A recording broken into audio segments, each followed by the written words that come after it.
अंत में मैं अपने पिता डॉक्टर जी की शब्दों में कहता हुआ, जो भी पास थी पुस्तक, जो भी मेरे पास थी पुस्तक रखाया हूँ, सब कुछ लुटा के अब तो पास में आया हूँ। देख काम छोड़ के नहीं जाना, अब तेरी महफिल में आया हूँ। बस याद मेरी तेजस्वी यादव के सनी की तुझ में रहे, यही करने आया हूँ। जय हिंद, जय बिहार।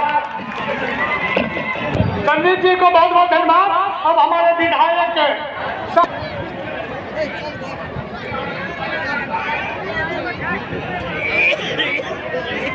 इस ऐतिहासिक कार्यक्रम में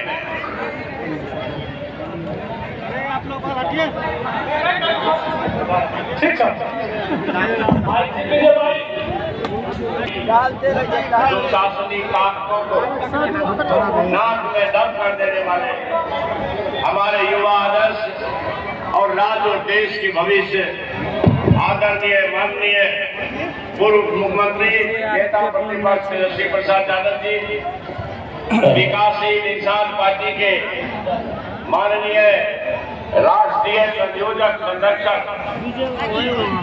हमारे मुकेश सहनी साहब, डॉक्टर रामचंद्र पूर्वे साहब, इसे कार्यक्रम में आए प्रभारी इजहार असली साहब, औरंगाबाद में शैतानों के नाम विजय पताका फहराने की तमन्ना रखने वाले अभय कुशवाहा साहब, राष्ट्रीय सीपीआई के राष्ट्रीय परिषद के सचिव प्रमोद प्रभाकर जी,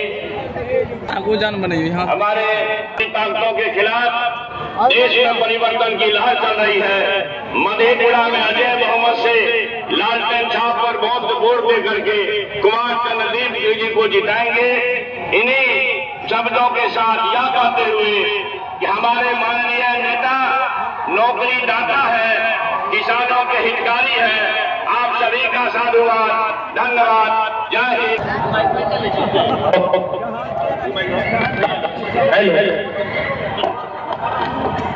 बहुत बहुत धन्यवाद।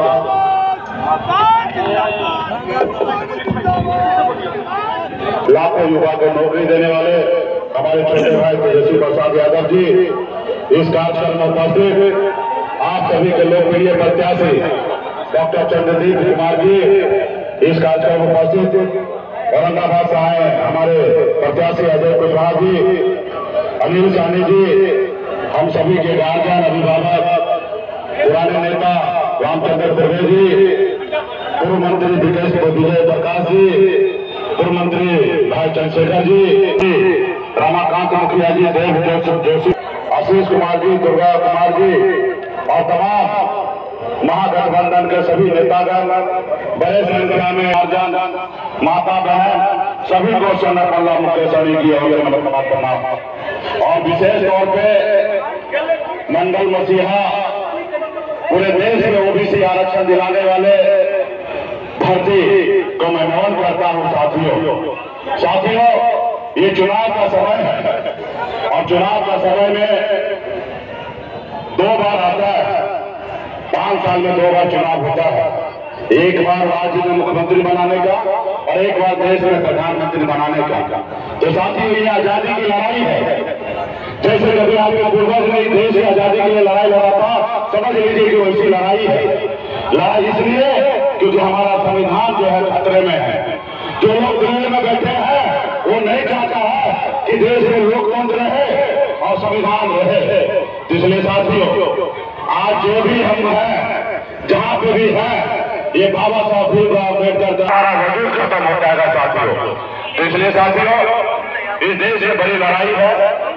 आरक्षण खत्म करने के लिए सोच रखने वाले को लड़ाई लड़ना है। एक वो लोग हैं जो आपको गुमराह करके, आपको परेशान करके, आपको वो सत्ता में रहना चाहता है। अरे भाई बात करो ना, क्या ऐसा करो।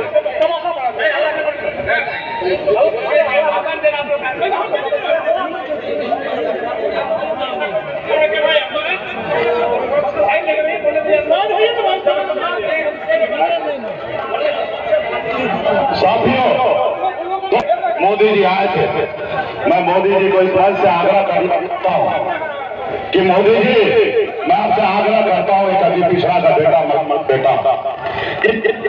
2014 में शायद हो गई नहीं आज भाई तो कर नहीं रहा।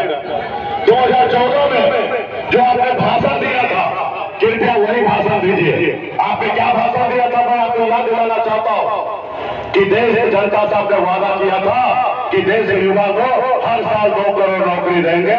आज देश की जनता पूछ रहा है कि 2 करोड़ नौकरी हर साल कहाँ गया मेरा। आपने कहा था कि विदेश से काला धन लाएंगे, हर किसी के खाता में 15-15 लाख रुपया देंगे, वो 15 लाख रुपया कहाँ गए। आपने कहा था देश के किसान आत्महत्या कर रहा है, हम किसान का आय को दोगुना करेंगे, कहाँ गया किसान का आय दोगुना।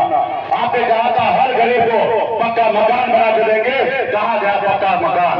तो इसलिए साथियों, ये देश का राजा, देश का प्रधानमंत्री अगर आपसे झूठ बोले तो ऐसा प्रधानमंत्री आपको चाहिए क्या? क्या जो प्रधानमंत्री आपसे झूठ बोले वैसा प्रधानमंत्री चाहिए क्या? साथियों, हमारा बाबा साहब ने बहुत सोच समझ कर नेता को 5 साल का ही मौका दिया, क्योंकि नेता मालिक नहीं होता, जनता मालिक होता है। और जनता के बीच में हम आए हैं, आप न्याय कीजिए कि मोदी जी जो बोले वो पूरा किए कि नहीं किए। और नहीं किए तो 5 साल के बाद आपके पास मौका मिला है, आप उसको बदलने का काम कीजिए साथियों, बदलने का काम कीजिए। इसलिए साथियों, बस यही करो कि यहाँ समझदार लोग हैं। देखिए 3 तरह के लोग होते हैं। एक वो लोग होते हैं जिसका किसी का फिक्र नहीं होता, वो अडानी अंबानी होते हैं, जिसको किसी गरीब का कोई लेना देना नहीं होता। दूसरा वो लोग होते हैं जो रात में क्या खाएंगे, कल क्या खाएंगे, उसके लिए फिक्र करता है, उनको नहीं समझा समझदारी होता है, वो अपनी जिंदगी को बेहतर बनाने के लिए लगे रहते हैं, उसको कोई मतलब नहीं है। और तीसरा आप लोग होते हैं जनता जो नेता का भाषण सुनने के लिए आते हैं, ताकि नेता जो बोले वो पूरा कर रहा है कि नहीं कर रहा, वो आपके पास सोचने और समझने का शक्ति होता है साथियों। तो आप सभी युवा यहाँ पे हैं, आप सोचिए समझिए कि 10 सालों में मोदी जी ने क्या किया। मोदी जी अगर अच्छा किए तो निश्चित तौर पे उसके बारे में सोचिए, अगर उन्होंने अच्छा नहीं किया तो उसको उखाड़ फेंकने का काम आप तमाम जनता का है साथियों, आप तमाम जनता का है। बस यही कह के मैं अपनी वाणी को समाप्त करता हूँ। बहुत बहुत धन्यवाद। मंच पर उपस्थित हमारे अभिभावक रामचंद्र पूर्वे जी, मंच पर उपस्थित बिहार सरकार के पूर्व मंत्री आदरणीय हमारे चंद्रशेखर यादव जी, मंच पर उपस्थित हमारे विधायक इजहार आजमी साहब जी, हमारे पूर्व विधायक अनिल सहनी जी, मंच पर उपस्थित औरंगाबाद के भावी सांसद अभय कुशवाहा जी, मंच पर उपस्थित जिला के जिलाध्यक्ष जयकांत यादव जी, मंच पर उपस्थित सभी हमारे सम्मानित नेतागण, सभी हमारे कार्यकर्तागण, सभी हमारे पदाधिकारीगण और मधेपुरा से चहेते प्रत्याशी भाई चंद्रदीप यादव जी और उदय किशनगंज से आज वे सभी हमारे बुजुर्गों और अभिभावकों को यहीं से पैर छू करके पैसे गले लगाते हैं। देखिए चुनाव है, इस बार हम लोगों ने चंद्रदीप जी को लालू जी ने प्रत्याशी बनाया है। ये अंग्रेजी पढ़ाते हैं, प्रोफेसर हैं और नौजवान हैं, मधेपुरा के ही हैं। इनके पिता स्वर्गीय रवि जी जो सांसद रहे मधेपुरा के, उन्हीं के सुपुत्र हैं। लंबे समय से पार्टी से जुड़े रहे और इस बार इनको प्रत्याशी बनाया गया। नई सोच है, नया इरादा है कि भाई इस बार मधेपुरा के लिए कुछ नया करना है। इसलिए हम लोग सब लोग, मुकेश सहनी जी हो, हम लोग नौजवान हैं और हम लोगों को नया बिहार बनाना है। इसलिए आप लोगों से अपील करने आए हैं, हर जात के लोगों से, हर वर्ग के लोगों से, हर धर्म के लोगों से कि एक वोट जो है लालटेन पर बटन दबा करके चंद्रदीप जी को भारी मतों से विजय बनाने का काम कीजिए। चुपचाप जोर से आवाज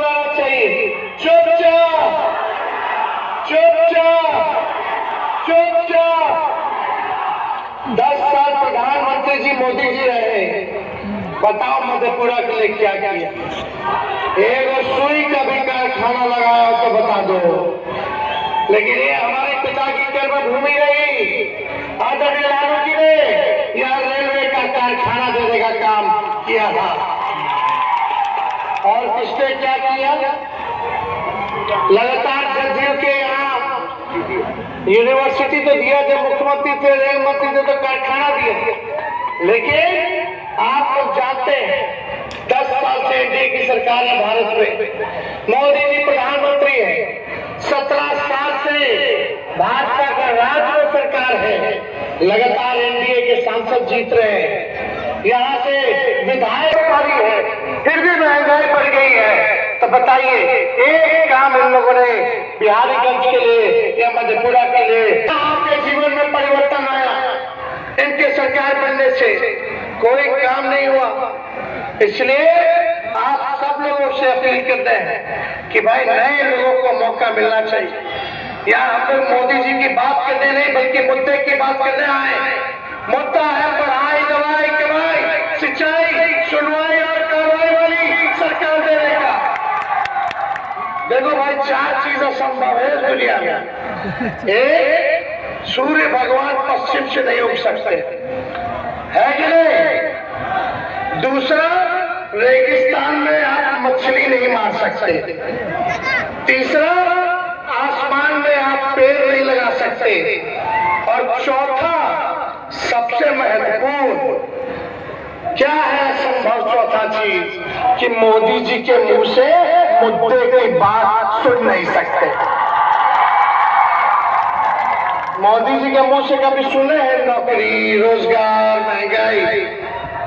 वो कब सुने हैं? जब वो 14 से पहले कांग्रेस के पूछते थे।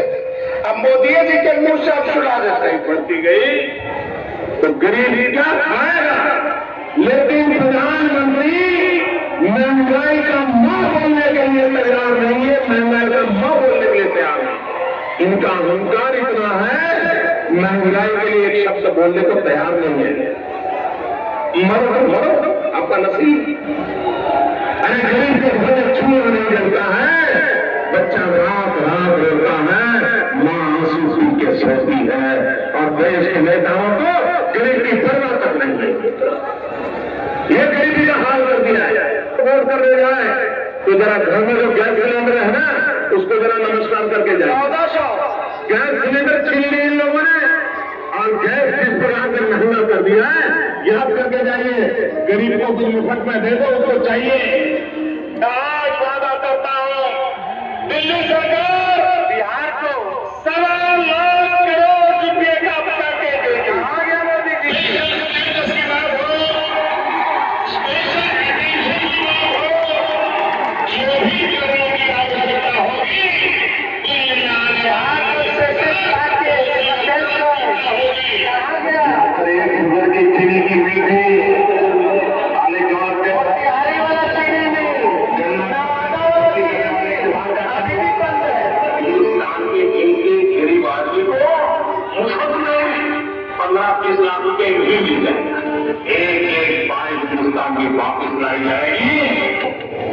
मैंने सिर्फ पैसे 50 दिन मांगे थे, 50 दिन। अगर 30 दिसंबर के बाद कोई मेरी कमी रह जाए, कोई मेरी गलती निकल जाए, कोई मेरा गलत इरादा निकल जाए, आप जिस चौराहे में ये क्या करेंगे, मैं खड़ा होकर के जो सजा करेगा वो सजा भुगतने के लिए तैयार। झूठ बोलो, बार बार झूठ बोलो, जो भी बोल सकते हैं सब झूठ बोलो, जहां भी बोल सकते हैं झूठ बोलो, जितनी बार बोल सकते हैं झूठ बोलो, किसी झूठ बोलो, बार बार बोलो, बार बार बोलो, बार बार बोलो, हर जगह पे बोलो, और जोर जोर से बोलो। अरे हम तो फकीर आदमी है, झोला लेके चल पड़े।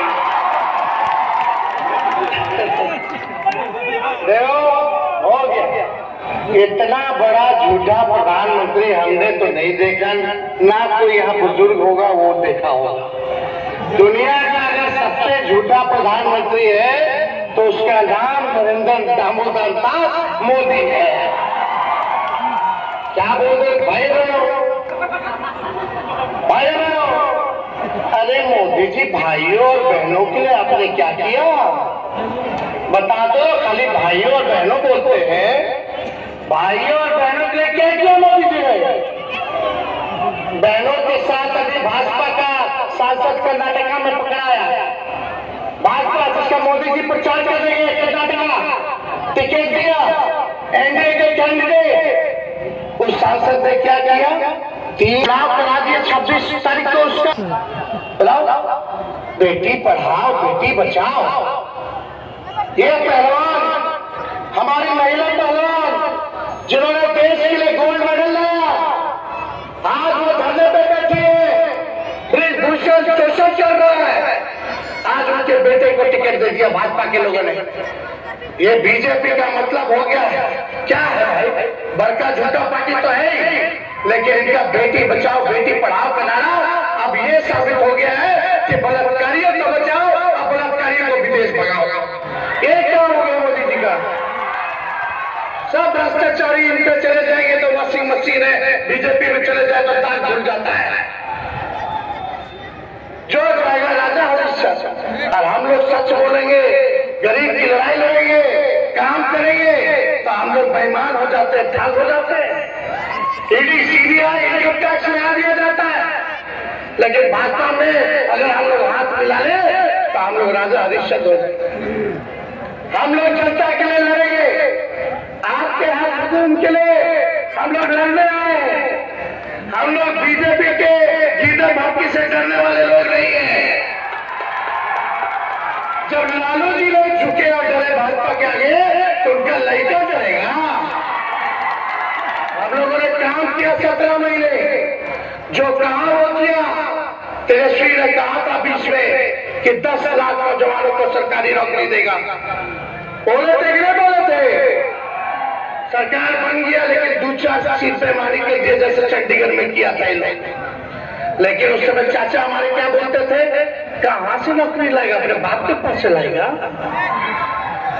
चलो कोई नहीं, जब मुकेश सहनी जी का तो विधायक के खरीद लिया भाजपा वाला, हमारा चाचा सीएमए को उठा के ले गया, हाईजैक कर लिया। खैर जब हमारे साथ थे तो 17 महीने हम डिप्टी सीएम थे, तो उन्हीं मुख्यमंत्री के हाथों हमने 5 लाख सरकारी नौकरी बंटवाने का काम किया। 3 लाख नौकरी प्रक्रिया अधीन करके आए हैं, जो बहाली निकलना है। हम लोगों ने मानदेय को बढ़ाया, जितने तालीमी मरकज है, आंगनबाड़ी है, विकास है, टोला सेवक है, शिक्षा मित्र है। हम लोगों ने जाति आधारित बीमा कराया, हम लोगों ने आरक्षण की सीमा को बढ़ाया, आईटी पॉलिसी, स्पोर्ट्स पॉलिसी हम लोगों ने बनाने का काम किया, टूरिज्म पॉलिसी बनाया पहली बार। इन्वेस्टर मीट कराया, निवेशकों को बुलाया बिहार, 50,000 करोड़ का निवेशकों से एग्रीमेंट कराया कि बिहार में इतना निवेश करेंगे। लेकिन इतने देर में हमारे चर्चा पलट गई, उधर चले गए, हाईजैक कर लिया भाजपा वाले लोग। लेकिन हम लोगों ने जो कहा वो किया। नियोजित शिक्षकों क्यों हम लोगों ने सरकारी कर्मी का दर्जा दिया? जो नियोजित शिक्षक जो आंदोलन करते थे कि समान काम समान वेतन मिलेगा, और 4.5 लाख नियोजित शिक्षकों को हम लोगों ने शासकीय कर्मी का दर्जा दिया, सारा काम कर रहे थे। लेकिन आप बताइए 10 साल में इन लोगों ने क्या किया? यहाँ के सांसद है, ठीक है, बुजुर्ग है, अभिभावक है, अब हो गया जितना सेवा करना था हो गया। अब नए लोगों को आप लोग मौका दीजिए, नई ऊर्जा के साथ, नई सोच के साथ लोग काम करेंगे, तब जा करके मधेपुरा और बिहारीगंज का विकास होगा। तो आप लोग मालिक हैं, ताकत मिलेगा कि नहीं मिलेगा? दोनों हाथ ऊपर करके बताइए, ताकत मिलेगा तो 15 अगस्त जिस दिन हमें देश को आजादी मिली थी, उस दिन से हम लोग बेरोजगारी से आजादी दिलाएंगे।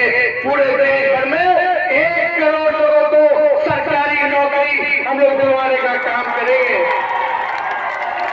रक्षाबंधन तो ये आने वाला रक्षाबंधन से हमारी गरीब परिवार की बहनों को 1 लाख रुपया सालाना का सहयोग हम लोग करने का काम करेंगे। अगली वीडियो को खत्म किया जाएगा। बताओ 4 साल में ठेका है, 18 साल में ज्वाइन करेगा, अब 22 साल में रिटायर कर जाएगा। 22 साल में मुझको नहीं आएगा कि रिटायर हो जाएगा, आधा टाइम ट्रेनिंग में लग जाएगा। और क्या है कि वीडियो में शहीद होता तो शहीद का दर्जा नहीं है, पेंशन नहीं है, कैंटीन की सुविधा नहीं है। इसलिए पहले जैसे बाल योगी थी वैसे होगा, शहीद का दर्जा भी मिलेगा, पेंशन भी मिलेगा, कैंटीन की व्यवस्था मिलेगी। जितने हमारे पैरामिलिट्री फोर्स है, अर्धसैनिक बल है, उनको भी शहीद का दर्जा हम दिलाने का काम करेंगे। अब तक अर्धसैनिक बल को भी ये शहीद का दर्जा नहीं दिया गया। 200 यूनिट फ्री में बिजली हम लोग देने का काम करेंगे। 10 फसलों पर हम लोग एमएसपी तय करेंगे। और गैस सिलेंडर, अभी मोदी जी क्या बोल रहे थे, गैस सिलेंडर जब घर से निकले तो प्रणाम करके वोट देते। उस समय 400 था जब बोल रहे थे, तो आज क्या है, कम से कम 1200 रुपये। वाह मोदी जी वाह, पहले महंगाई टाइम लगती थी, अब आपकी महबूबा लगने लगी है। इसलिए गैस सिलेंडर को 500 रुपया हम लोग करने जा रहे हैं, तो काम होगा। और ये बात एक बताइएगा, ये अनाज तो यूपीए के समय से मिल रहा है, मोदी जी के समय से नहीं। सारे नौजवान भाइयों, घर जाके माताओं बहनों को बताना कि तेजस्वी इंडिया का सरकार आएगा, राहुल जी लालू जी का सरकार बनेगा केंद्र में, तो बहनों को 10 किलो अनाज के साथ साथ घर में नौकरी भी मिलेगा। ये बताइएगा। तो इसलिए ज्यादा समय नहीं है, आप सब लोगों से अपील है कि भाई चंद्रवीर जी को जिताना है। एक वोट लालटेन पर बटन दबाना है। हिंदू मुसलमान के चक्कर में ये लोग देख पाइए, ये देश सभा का देश है। इसलिए असल मुद्दा मंदिर मस्जिद नहीं है, असल मुद्दा पढ़ाई दवाई कमाई सिंचाई है।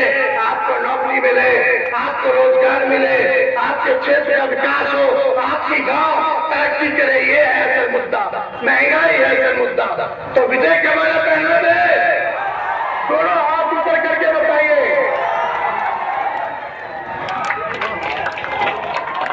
मोदी जी के लिए हम गाना गाते हैं, गोविंदा के मूवी का गाना है, सुने हैं? अरे तुम तो धोखेबाज हो, वादा करके भूल जाते हो। रोज रोज मोदी जी तुम ऐसा करोगे, रोज रोज मोदी जी तुम झूठ बोलोगे, जनता जो रूठ गई तो हाथ मलोगे।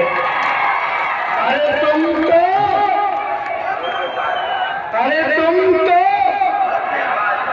वादा करके बहुत धन्यवाद, पकड़ के रखिएगा। मोदी जी आएंगे तो मंदिर मस्जिद सनातनी हम मंगलसूत्र की बात करेंगे, लेकिन उनको बोला है 10 साल पढ़ाई दवाई कमाई सिंचाई रोजगार के बारे में मोदी जी बोलिए, हिसाब कीजिए। आप ठगाने वाला लोग नहीं है। बहुत बहुत धन्यवाद मधेपुरा की जनता से।